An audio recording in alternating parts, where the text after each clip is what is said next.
μας ερχόταν σε εμάς. Μοντέλο πια το οποίο χρησιμοποιείται, αλλά είναι λίγο ξεπερασμένο. Δηλαδή, κανείς δεν θέλει να πει σε μια φιλοσοφία νίκης ήττας. Ο Κύριος αντέδρασε πολύ σωστά στο 15.000 είναι ένα ακόμα ποσοστό, γιατί αυτό είναι ένα μοντέλο το οποίο θα έχαμε. Γιατί δεν είναι μόνο ο πραγματικός τζίρος αυτός που κάνει, είναι και το σημείο και τι επιχειρηματική δράση πώς αναπτύσσεις εσύ την επιχειρηματική σου δράση. Έτσι. Άρα, δεν μπαίνει σε διαδικασία αυτού του μοντέλου. Μάλλον σε εδώ. Μάλλον εδώ είμαστε. Θα τα βρούμε. Εντάξει. Win-lose. Κάποιος να ρωτήσει το οτιδήποτε, κάποιο που του έχει συμβεί, όποιος θέλει να πει κάτι εδώ για το win-lose. Ναι. Γιατί κατάφερε και επικράτησε. Συγγνώμη. Ακούτε εκεί πίσω. Ακούτε. Γιατί κατάφερε μέχρι τώρα και επικράτησε ένα μοντέλο τη στιγμή που έχει πάρα πολλά λάθη στην πράξη. Και έχει φανεί. Λάθη δεν έχει στην πράξη, αν το διαπιστώσετε στην πράξη, δεν έχει λάθη. Μέχρι όμως έχει ακολουθηθεί πάρα πολύ. Έχει ακολουθηθεί, να σας πω γιατί. Μιλάτε γενικά ή μιλάτε για την Ελλάδα? Μάλλον για την Ελλάδα μιλάτε. Αυτό το κομμάτι, το win-lose, επικράτησε στην Ελλάδα της κρίσης, στην Ελλάδα των μικρών, πολύ μικρών και μικρομεσαίων επιχειρήσεων, όταν ήταν με την κοιλιά εδώ,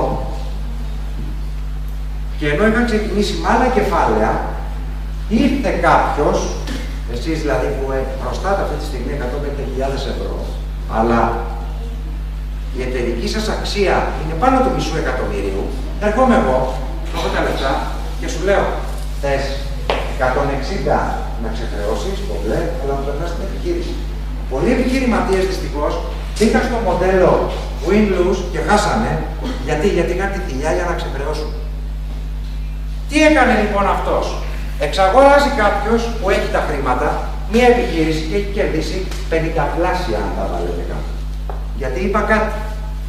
Μπορεί να έχω χρέη 100.000 ή 150.000 ευρώ, όμως το αρχικό εταιρικό κεφάλαιο, η εταιρική μου αξία είναι στις, τι είπα, 500.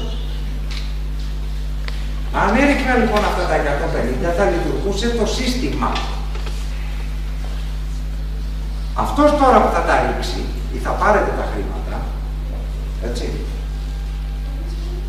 εσείς φεύγετε, κάνετε τη δουλειά σας, τελειώσετε. Εγώ αυτόματα μπορώ να πτωχεύσω την εταιρεία ή να της δώσω όλα τα έξοδα ή τις ζημιές μιας άλλης. Οπότε θα έχω good company, bad company.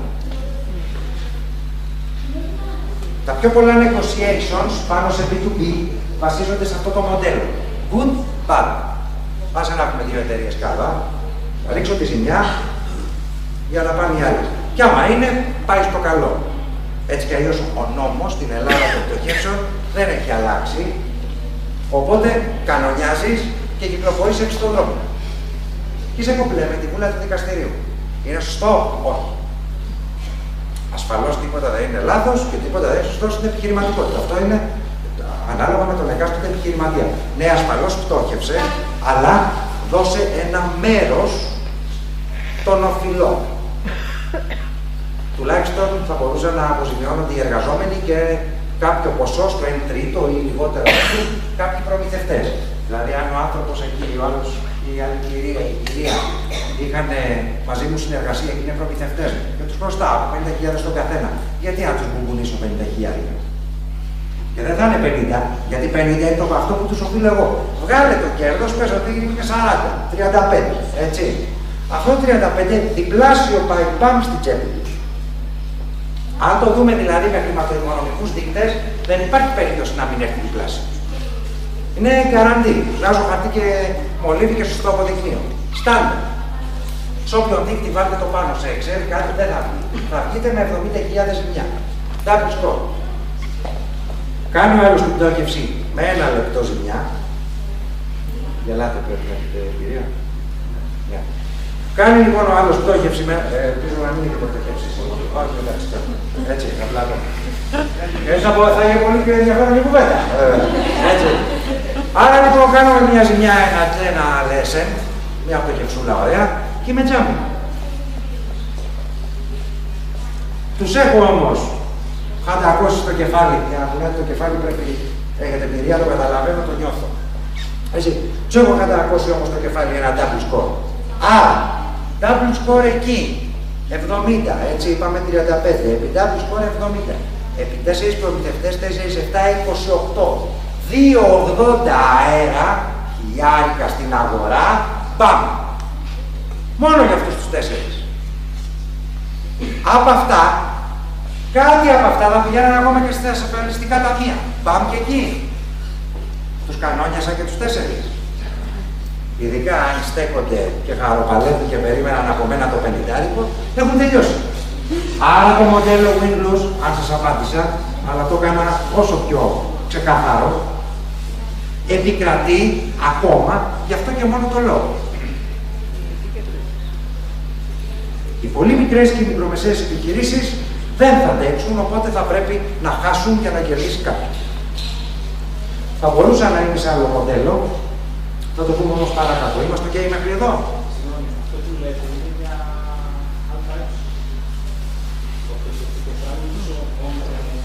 αν έχεις όμικρον ε, όχι. Αν έχεις ατομική επιχείρηση, θα σας το πω αλλιώς, ή όμικρον ε, μεταφέρεις ό,τι ακίνητο, αυτοκίνητο κλπ. Για 2 μήνες δεν κάνεις εννοείται πτώχευση, κάνεις υπομονή 2 μήνες, που μπουνίζεις την κατάσταση και πας σε 3 δικαστήρια. 5.000 σε ένα δικηγόρο, τελείωσες για τα επόμενα 10 χρόνια. Δεν μπορείς να έχεις κάτι στο όνομα σου. Το γευτικός κώδικας ατομικής την έφαγα πριν 1 μήνα από ατομική. Βάσει του αρχικού κεφαλαίου που έχεις δηλώσει στην εφορία. Έχεις δηλώσει 3.000 ευρώ. Οι ατομικές επιχειρήσεις είναι ούτε ευρώ, είναι. Εγώ λέω ότι έχω ε. Δηλώνεις 3.000 μέχρι εκεί. Αν όμως μεταβιβάσετε τα πάντα κάπου και δεν έχετε τίποτα, πτώχευσα. Ωραία, τι θα σου κάνω εγώ. Τίποτα. Αν τα έχεις μεταβιβάσει, δεν έχεις και περιουσία.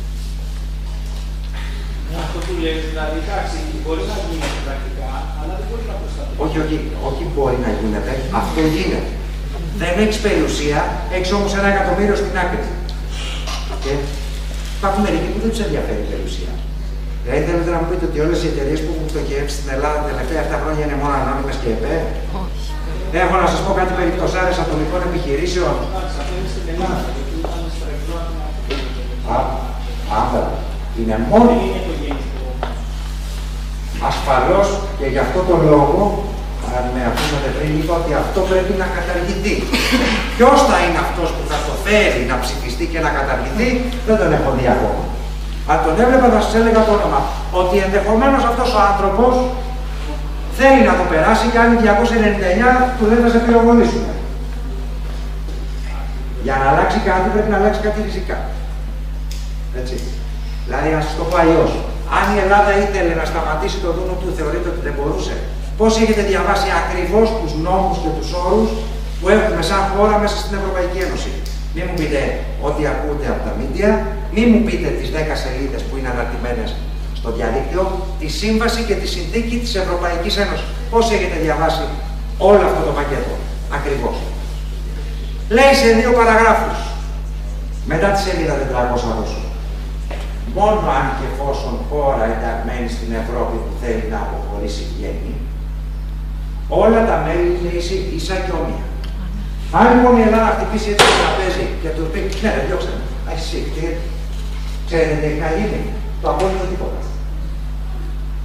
Πιστεύετε ότι θα πτωχεύσει χώρα. Άμα ήταν να μας είχαν πτωχεύσει από το 9.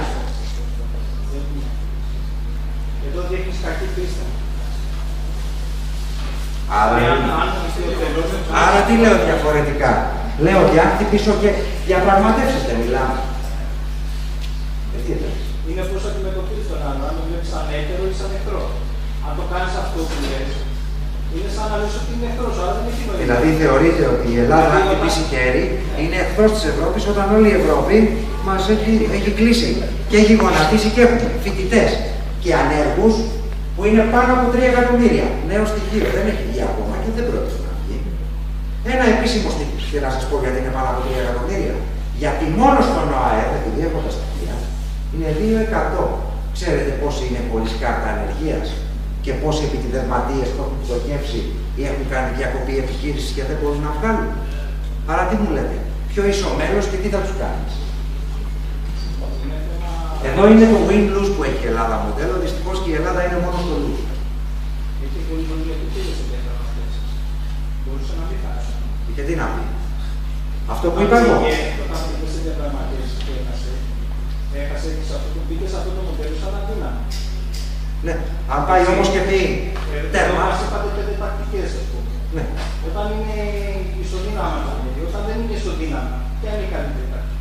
Η καλύτερη τακτική. Όταν είναι ασύμμετρα, δηλαδή ένας είναι μια τεράστια εταιρεία. Να σας το απαντήσω όπως πιστεύω ότι το αισθάνεται και ένα μεγάλο μέρος των Ελλήνων. Χτύπα το χέρι και σήκω και φύγε, τι θα σου κάνει.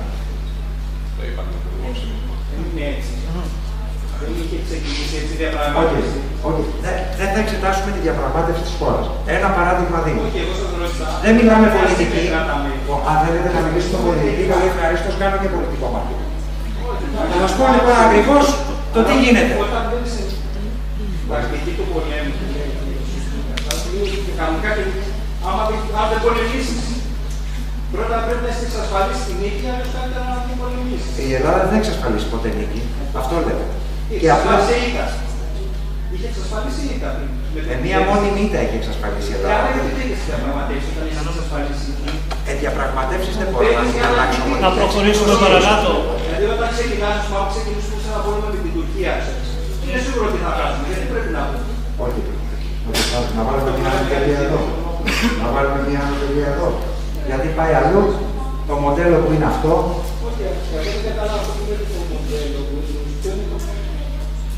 Μας πάτε 5 τεχνικές διαπραγματεύσεις. Θα δούμε καταρχήν 4 μοντέλα. Οι 5 τεχνικές των διαπραγματεύσεων είναι αυτές. Ναι, όταν είναι ισοδύναμα τα μέρη ή όταν είναι ασύμμετρα. Οι διαπραγματεύσεις δεν σημαίνει ότι μόνο με ισοδύναμο μέλος κάνουμε διαπραγματεύσεις. Όταν είναι ασύμμετρα τα μέρη, ποια είναι το κάνει. Τι τακτική πρέπει να κάνει. Αυτά τα άκουσε και η Στάτη πίσω, στο τέλος. Αν θέλετε να σας πω όταν είναι ασύμμετρα τα μέλη, τι συμφέρει εσάς.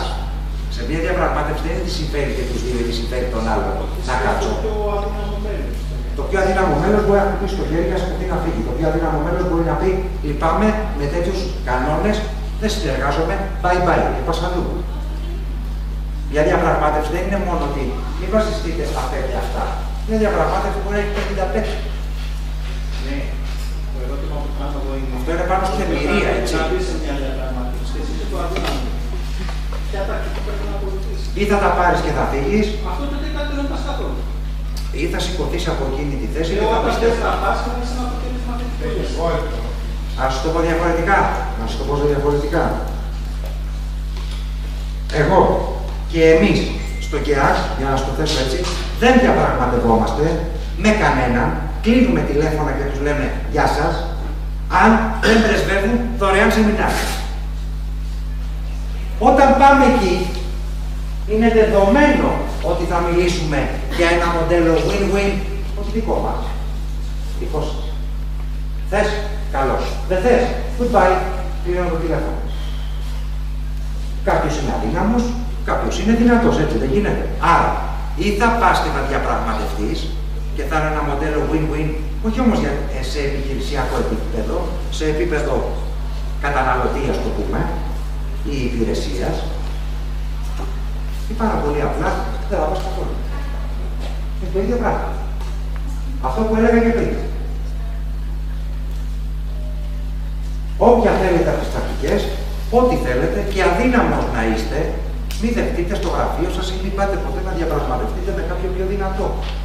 Ο κάθε ένας, το μέτρο και το σταθμό που θα πάει να διαπραγματευτεί, το ορίζει για την επιχείρηση και τον εαυτό του. Αυτό είναι. Είτε είναι χώρα, είτε είναι άνθρωπο, είτε είναι επιχείρηση, είτε είναι εντός επιχείρησης, ο κάθε ένας ορίζει για τον εαυτό του κάτι. Αλλά προχωρώντας πιστεύω θα σας λυθούν και άλλες απορίες, αλλιώς δεν ξανασυζητάμε στο τέλος. Εντάξει. Στη συζήτηση αυτή δεν να πω ότι και το αδύναμο μέλος και το δυνατό κάτι ζητάει για τα Δεν πάει για να χάσει. Ακριβώς. Πηγαίνουν για να κερδίσουν. Που σημαίνει ότι από την ώρα που το δυνατό μέλος έχει καθίσει στο τραπέζι της διαπραγμάτευσης, είναι κάτι ουσιαστικό που περιμένει έστω και αν είναι αδύναμο. Που σημαίνει ότι υπάρχει άλλη που πέρα έχει καταγραφή, το οποίο ακριβώς είναι η προηγούμενη σελίδα που έχει γίνει καταγραφή των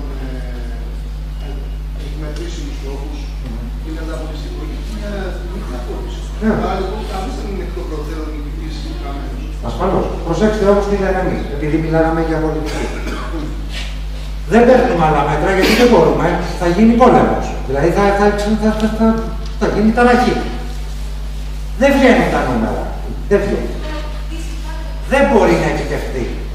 Δεν πλέσσεται. Δεν είναι ανταγωνιστική. Δεν βοηθά στην ανταγωνιστικότητα, για να απαντήσω πιο ξεκάθαρα. Ότι το win-lose δεν είναι πλέον ένα ανταγωνιστικό και αναπτυξιακό μοντέλο διαπραγμάτευση. Να σας πάρω την επιχείρηση γιατί είστε πνιγμένοι, επειδή είστε στην Ελλάδα. Και βεβαίως οι τιμές με τις αποδόσεις δεν βγαίνουν. Και σου λέει ο άλλος δεν πειράζει, βγες. Και λέει τώρα, κόψε 20% από τις συντάξεις. Αν έχουμε κανένα συνταξιούχο, θα με πυροβολήσει. Πολύ ωραία. Κόψε 20% από τις συντάξεις των 700 ευρώ. Ξέρετε τι έχει να γίνει. Ενώ θα μπορούσες να πεις, πάρα πολύ ωραία, από 1000 ευρώ και πάνω 10% και από 1000 ευρώ και κάτω 5%. Αυτό είναι ένα negotiation σωστό αυτή τη στιγμή που δεν έχεις κάνει τις λεγόμενες πολιτικές μεταρρυθμίσεις. Είναι ένα μοντέλο διαπραγματευτικό. Εάν εκεί σου πουν όχι, είσαι πάλι στο win-lose. Αν σου πούνε τι τα βρεις με μια σύμβαση, είναι έτσι. Win-win δεν παίζει. Εκτός αν έρθει η ανάπτυξη. Έτσι. Είσαι σε ένα επίπεδο win-lose, αλλά σίγουρα έχεις κάτι κερδίσει. Έχεις κερδίσει την παραμονή σου. Έχεις κερδίσει μια ανάσα για τους συνταξιούχους, μην τους πας από 700-400. Γιατί αυτός ο συνταξιούχος ο καταραμένος ζει και το γιο ή την κόρη του με το εγγόνι του. Το πρωί που πηγαίνω για το γραφείο μου, βλέπω πατεράδες πια να πηγαίνουν τα παιδιά τους που είναι άνεργοι και οι μανάδες δουλεύουν. Ή βλέπω όλη την οικογένεια, παππού, γιαγιά, μαμά, μπαμπά, παιδί ή παιδιά.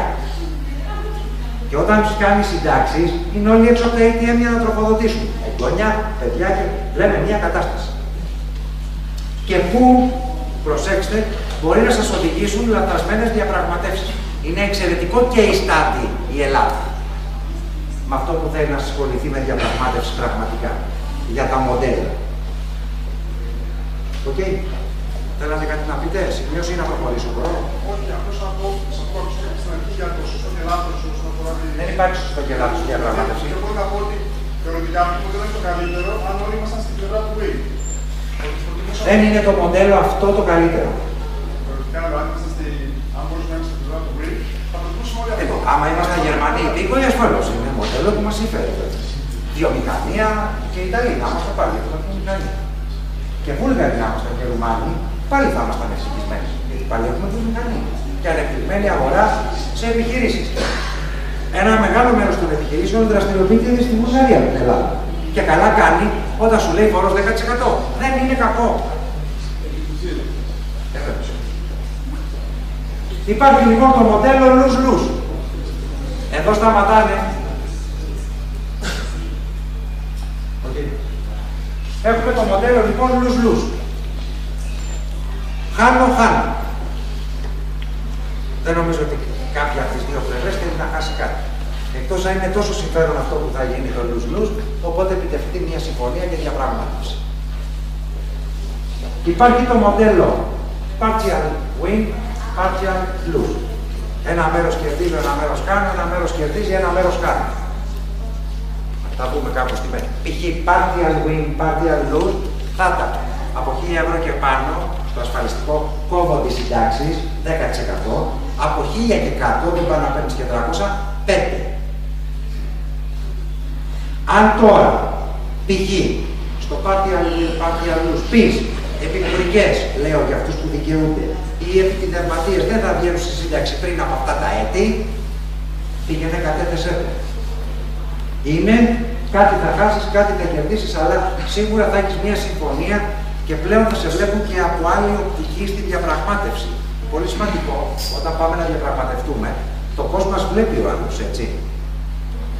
Άρα, ακόμα και επιχειρηματίας ή στελέχη που είστε σε αυτή τη στιγμή στην αγορά, όταν πάτε να τροφοδοτήσετε, π.χ. το λέω για σας, μια αλυσίδα λιανικής στη χοντρική που είναι πολυεθνική ή είναι κάποιος ξένος που έχει ένα περίπτερο ή οτιδήποτε, το ξέρετε ότι μπορεί να σας πει I don't trust you. κατσέριδες. Οπα, γιατί να μην φέρω τον Βουλγάρα απευθείας εισαγωγή μέσα στο ψυγείο μου και να βάλω τα. Και αν αυτός. Άρα, είναι όλοι οι παράγοντες, γι' αυτό είπα στην αρχή το εξωτερικό περιβάλλον το ελέγχουμε και έχουμε γνώση της στρατηγικής της επιχείρησης, άρα και του περιβάλλοντος ΠΕΣΤ, για να πάω σε τέτοιο επίπεδο. Και ασφαλώς δεν μιλάμε μόνο για ανώνυμες και μεγάλες επιχειρήσεις. Σας μιλάω τόση ώρα για μικρές, πολύ μικρές και μεσαίες επιχειρήσεις στην Ελλάδα. Και βεβαίως το απόλυτο μοντέλο είναι το μοντέλο win-win. Ένα μοντέλο που συμφωνούν και οι δύο πλευρές, προσφέρουν και οι δύο πλευρές αυτό που έχουν να προσφέρουν και ασφαλώς κερδίζουν αμφότερες πλευρές των υπηρεσιών, των προϊόντων, από τη συνεργασία τους. Οκ, κάτι πάνω εδώ.